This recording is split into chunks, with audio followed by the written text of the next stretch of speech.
இந்த தேர்வை 12,187 பள்ளிகளில் பயிலும் 9,94,167 பேர் எழுதி வருகின்றனர்.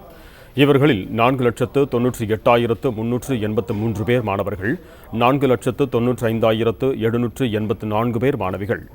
பள்ளி மாணவ மாணவிகளை தவிர தனித் தேர்வர்களாக 39,741 பேர் 10ஆம் வகுப்பு தேர்வுகளை எழுதுகின்றனர்.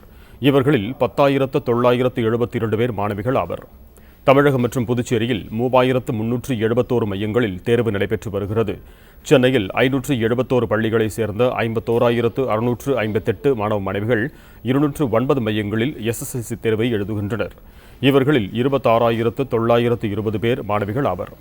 தேர்வுக்கூடங்களில் காப்பி அடித்தல், பிட் உள்ளிட்ட முறைகேடுகளை தடுக்க தலைமை ஆசிரியர்கள், மாவட்ட கல்வி அதிகாரிகள், மாவட்ட முதன்மை கல்வி அதிகாரிகள் தலைமையில் 324 பறக்கும் படைகள் அமைக்கப்பட்டிருக்கின்றன.